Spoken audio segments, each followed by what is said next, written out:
ધુંધુકારી નામે એક બ્રાહ્મણ હતો. તેણે 5 વેશ્યાઓ ઘરમાં રાખી હતી. તે વેશ્યાઓના પોષણ માટે તથા તેમની પ્રસન્નતા માટે તે ચોરીના કર્મ કરતો. પોતે જ્યાં ત્યાંથી ધનની ચોરી કરીને વેશ્યાઓને સારા સારા વસ્ત્ર આભૂષણો આપતો. એક વખત ચોરીનું પુષ્કળ ધન ભેળું થયેલું જોઈને પેલી દુષ્ટ વેશ્યાઓએ વિચાર કર્યો કે આ ધુંધુકારી બહુ ચોરીઓ કરે છે અને ઘરમાં ચોરીના માલ ભરે છે. તેથી જો કદાચ રાજાના સપાટામાં આવશે તો જરૂર તેનું મોત થશે. રાજા આ ઘર કબજે કરી બધું ધન લઈ લેશે અને આપણે ભિખારી થઈ જઈશું. માટે એને જ મારી નાખી બધું ધન લઈ ઠેકાણે કરી. એક વખતે સૂતેલા ધુંધુકારીને વેશ્યાઓએ દોરડાથી બાંધીને ગળામાં ફાંસો નાખી મારી નાખવા માંડ્યો, પણ તે જલ્દી મૂવો નહીં. ત્યારે વેશ્યાઓએ તે ધુંધુકારીના મોંમાં ધગ ધગતા અંગારા નાખી મારી નાખ્યો અને તેના શબને ખાડામાં દાટી દીધું. થોડા કાળ પછી અનેક ધણી કરનારી એવી વેશ્યાઓ સઘળું ધન લઈ ત્યાંથી નાસી ગઈ. પેલો ધુંધુકારી પોતાના પાપ કર્મો વડે મોટો પ્રેત થયો અને ટાઢ, તડકો, ભૂખ, તરસ ઇત્યાદિ અનેક દુઃખોથી પીડાવા લાગ્યો અને હાય હાય એમ પોકારતો ચારેય કોર અથડાવા લાગ્યો. હવે ધુંધુકારીનો ભાઈ ગોકર્ણ તીર્થાટન કરવા ગયેલો. ત્યાં તેણે કોઈના કહેવાથી ધુંધુકારીના મરણના સમાચાર સાંભળ્યા. એ ગોકર્ણ મહાધર્મવાન, વિદ્યાવાન અને જ્ઞાનવાન હતા.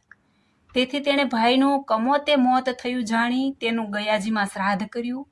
જે તીર્થમાં જતો ત્યાં પણ તેનું શ્રાદ્ધ કરતો. આ પ્રમાણે કરતા કરતા એ ગોકર્ણ પોતાને ગામ આવ્યો, પણ રાત્રિ હોવાથી આવ્યાની કોઈને ખબર પડી નહીં. પોતે આંગણામાં ખાટલા ઉપર સૂતો હતો. ત્યાં મધ્યરાત્રિએ ધુંધુકારી પોતાના અનેક રૂપ દેખાડવા માંડ્યો.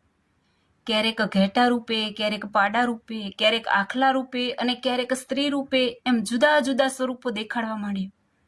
ત્યારે નિર્ભય સ્વભાવી ગોકર્ણ આ કોઈ અસદગતિને પામેલો પ્રેત છે એમ જાણી પૂછ્યું, અરે તું કોણ છે અને તારી આવી દુર્દશા કેમ થઈ છે? તે મને કહે, મારાથી બનશે તો તારું કંઈક શ્રેય કરીશ. આમ બહુ કહ્યું, પણ તે બોલ્યો નહીં અને રડવા લાગ્યો. ત્યારે ગોકર્ણે ભગવાનના નામના મંત્રથી મંત્રીને પાણી છાંટ્યું કે તરત તે બોલી ઉઠ્યો કે હું તારો સગ્ગો ભાઈ ધુંધુકારી છું. મેં મારા પોતાના પાપથી બ્રાહ્મણત્વ ગુમાવ્યું છે. ભાઈ, મારા કુકર્મની સંખ્યા કેટલી છે તે મારાથી પણ ગણી શકાય તેમ નથી. આવો મહાકુકર્મી, તેથી હું એ કુકર્મ ફળરૂપ આ દેહને પામ્યો છું. હે ભાઈ, મારું દુઃખ અકથનીય અને અપાર છે. ભાઈ, તું વિદ્વાન, જ્ઞાની અને શ્રેષ્ઠ ભગવત ભક્ત છે, માટે તું મારો ઉદ્ધાર કર. હું તારે શરણે છું. ગોકર્ણ કહે, તારું કમોતે મોત થયું, તેથી અસદગતિ થઈ હશે એમ જાણીને મેં તારું વિધિસર ગયાજીમાં શ્રાદ્ધ કર્યું છે. તેમ બીજા કેટલાક તીર્થોમાં પણ તારા નિમિત્તના વિધિસર શ્રાદ્ધો કર્યા છે. છતાં તારી મુક્તિ થઈ નહીં એ મહાન આશ્ચર્યની વાત છે. અને જ્યારે ગયાના શ્રાદ્ધથી તારી મુક્તિ થઈ નહીં તો હવે બીજો કોઈ ઉપાય નથી. પ્રેત કહે, દયાળુ બાંધવ, હું મહાપાપી, અધમ અને મહાકુકર્મી છું. તેથી એક ગયા શ્રાદ્ધ તો શું, પણ 100 ગયા શ્રાદ્ધ કરો તો પણ મુક્તિ થવાની નથી. ભાઈ, આ અસહ્ય અકથનીય દુઃખ મારાથી કેમેય સહન થતું નથી. માટે તમે વિદ્વાન છો તો ગમે તે ઉપાય કરો, પણ મને આ દુઃખરૂપ પ્રેત યોનિથી મુક્ત કરો. આવી રીતની ભાઈની વાત સાંભળી ગોકર્ણની આંખમાં ઊના પાણી આવી ગઈ. પોતે કહેવા લાગ્યો કે ભાઈ, 100 ગયા શ્રાદ્ધથી પણ મુક્તિ ન થાય તો પછી મારે બીજો શો ઉપાય કરવો? છતાં તું ધીરજ ધર.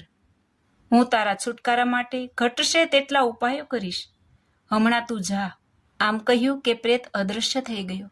હવે ગોકર્ણે તેની મુક્તિનો આખી રાત વિચાર કર્યો, પણ કોઈ વિચાર હાથ આવ્યો નહીં. સવાર થતાં ગોકર્ણ આવ્યાની ગામમાં ખબર પડી કે 100 લોકો મળવા આવ્યા. પરસ્પરની કુશળતા પૂછી. ત્યાર પછી ગોકર્ણે રાત્રિએ જે વાત બની હતી તે સર્વને કહી સંભળાવી.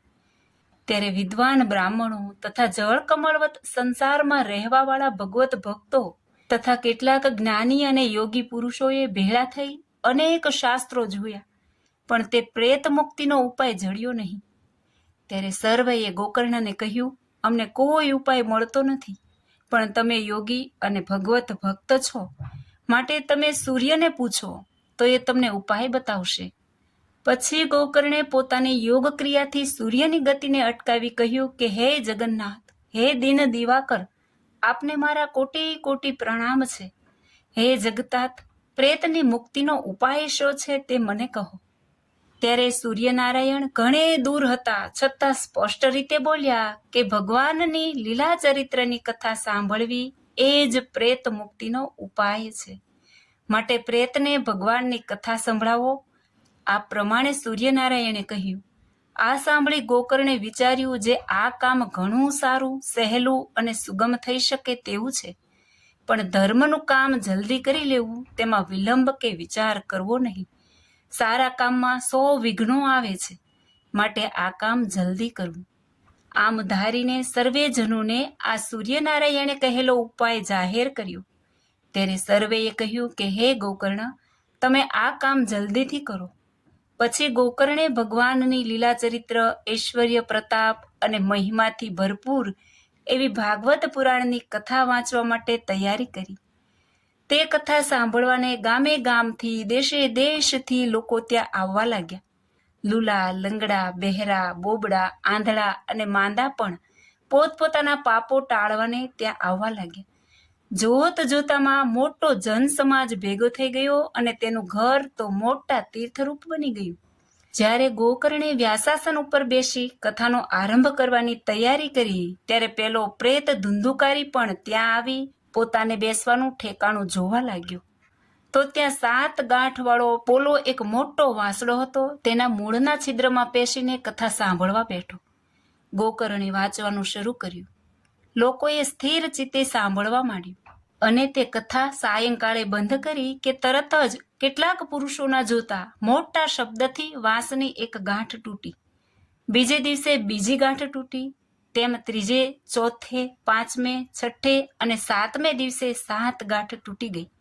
આવી રીતે તે કથાના શ્રવણથી મહાઅધર્મી, કુકર્મી અને મહાપાપની મૂર્તિ સમા ધુંધુકારીનું પ્રેતપણું મટી ગયું અને કાનમાં કુંડળ, મસ્તકે મુગુટ, હૈયે હાર અને વસ્ત્રો તથા અલંકારથી સુશોભિત દેવ થઈને પોતાના ભાઈ ગોકર્ણને વારંવાર પગે લાગવા માંડ્યો અને બોલ્યો કે ભાઈ, તમે દયા કરી પ્રેતપણાના અસહ્ય કષ્ટથી મને છોડાવ્યો.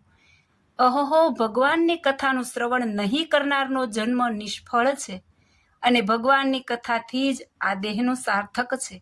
હાડકારૂપી થાંભલાવાળું, માંસ, રુધિર, મજ્જા, લીટ, ગળફા, મૂત્ર અને વિષ્ટાથી ભરેલું, ચામડીથી મઢેલું, દુર્ગંધના પાત્રરૂપ, શોક, રોગ અને જરાના રોગથી પીડિત એવું આ શરીર છે અને તે પણ ક્ષણભંગુર છે. છતાં આ શરીરથી જો કથાનું શ્રવણ કરવામાં આવે છે તો આને આ દેહથી જ માયાથી મુક્ત થઈને માયાતીત એવા પરમાત્માને પમાય છે. જો ખરા ખપવાળા થઈને તન્મયથી સાચી શ્રદ્ધાપૂર્વક ભગવાનની લીલા ચરિત્રની કથાને સાંભળે તો જેમ નિર્જીવ વાસડાની ગાંઠો તૂટી ગઈ તેમ શ્રોતાની હૃદય ગ્રંથિઓ તૂટી જાય, તેમાં શું કહેવું. માટે સંસાર સાગરને તરવામાં નાવરૂપ ભગવાનની કથા છે. દરેક જીવે તેનો આશ્રય કરીને સુખ સિંધુ સર્વેશ્વર એવા પરમાત્માને પામી પરમ સુખ્યા થઈ જવું. જય સ્વામિનારાયણ.